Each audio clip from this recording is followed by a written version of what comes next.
Hello everyone, welcome to my channel. Please subscribe and keep watching more details. Sutton Stracke reveals last conversation she had with Garcelle Beauvais. Sutton Stracke revealed she has spoken to Garcelle Beauvais one time since she announced her exit from The Real Housewives of Beverly Hills in March. During a May 2025 appearance on SiriusXM's Jeff Lewis Live, Stracke said she last spoke to Beauvais on March 25, the day Beauvais had announced that she was leaving the Bravo reality show after 5 seasons. "We spoke the day that she made her announcement," Stracke told host Jeff Lewis. "You know, she just said, I couldn't talk to anybody because I knew that you would convince me not to leave. And yes, that's probably true." Beauvais has since unfollowed Stracke and all of the other RHOBH cast members, with the exception of Season 14 friends of Jennifer Tilly and Kathy Hilton, on Instagram. In the interview with Lewis, Stracke said she loves Beauvais and is giving her the space she needs. "I would never want to hurt Garcelle intentionally, so I'm sorry that she feels that way, and I'm sorry that it went down like that," Stracke said. "I'm hoping I can rectify things later," she added. "Sometimes, I think when you're really close with someone and you get hurt in the relationship, you need time away to heal. I'm hoping that we can rectify and fix everything. I think that down the road, Garcelle and I really need to have a long, thoughtful conversation that's private. I just hate that this has happened. Garcelle was a very good friend, and I love her dearly." Stracke previously told Page 6 why she decided to give Beauvais space amid her RHOBH exit. "Garcelle has chosen to unfollow all of the housewives," Stracke said in April. "I can only imagine that she needs a clean break right now. I love her and am giving her the space she needs." In late February, Beauvais walked out of the RHOBH reunion taping without posing for a cast photo. "I'm out," she said as she walked off stage following the reunion taping. Backstage, she told production she wanted the cameras off of her. "I'm not doing this anymore. I don't want cameras here," she said. "And I never say I don't want cameras. I'm always a team player. But there's no team. Everybody jumped at me, and I felt like I was on an island by myself," she said of what went down during the reunion. "I can't be friends with people like that. I can't trust them. I don't trust them, and they obviously don't like me." Beauvais announced her exit from the show weeks later via an Instagram video message to fans. "I've decided to leave Beverly Hills," she said in the clip. "It's been a wild ride. I mean, some amazing things have happened, and some hard things have happened, but it's been a ride nevertheless." Beauvais explained that she was leaving the show to focus on family and her acting and producing career. "It's late afternoon in Beverly Hills, and the soft California light filters through the grand windows of Sutton Stracke's boutique. The designer and reality star sits comfortably, dressed in a pastel-toned blouse that mirrors her trademark Southern grace. With a warm smile and a knowing look, she leans in ever so slightly when asked about her friend and fellow Real Housewives of Beverly Hills castmate Garcelle Beauvais. "Oh, Garcelle," Sutton says with a nostalgic chuckle. "That woman can read me like an open book and close it just as fast when she's not just a recap of a conversation, but a journey into friendship, missteps, humor, and that complex dance reality TV stars often do between their public and private selves.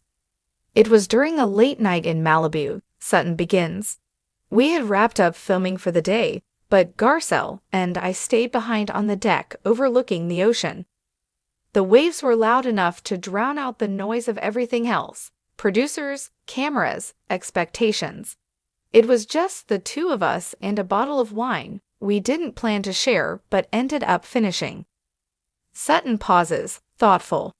"We were both tired, you know, not just I've had a long day tired, but tired in our bones.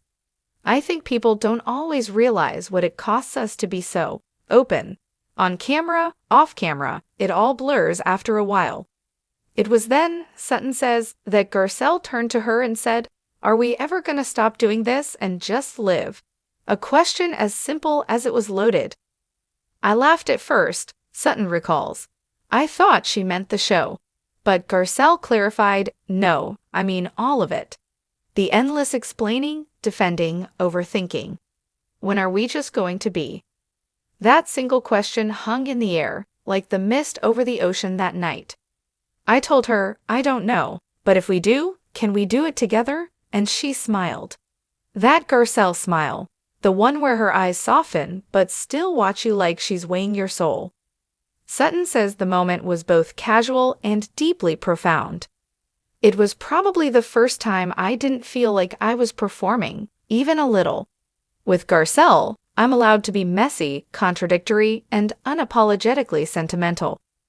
She goes on to share how the conversation drifted to family, particularly their sons. We're both moms first, always, and we talked about how hard it is raising boys in a world that wants them to be everything and nothing at the same time. She said she worried her sons wouldn't always see the softness in her because she has to be so strong. I told her I had the same fear.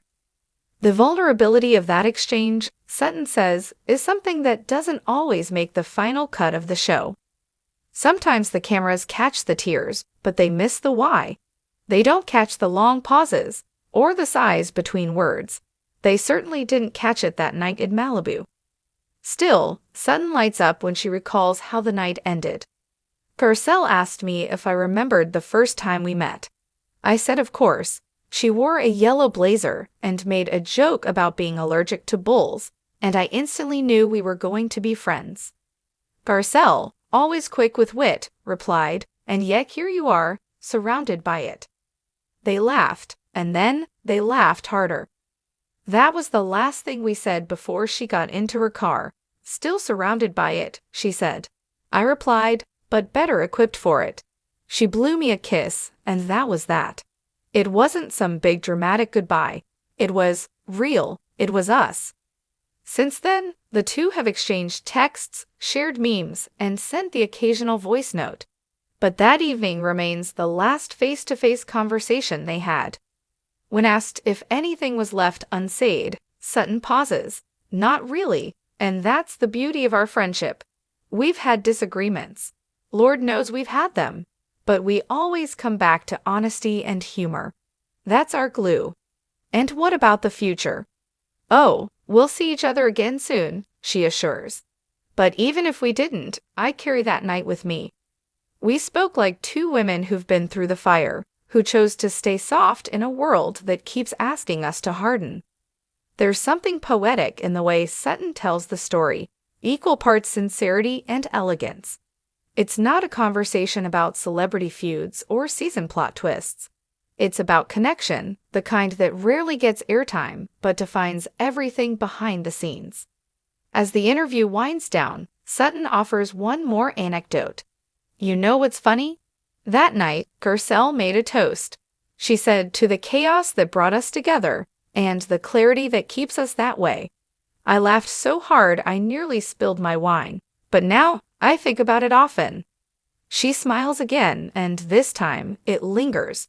Friendship isn't perfect. It doesn't need to be. It just needs to be honest. And that's what we are, honest, even when it's uncomfortable, especially then. And just like that, the light through the window shifts, and Sutton's southern charm takes center stage once more. The moment may have passed, but the conversation, like the friendship behind it, lives on.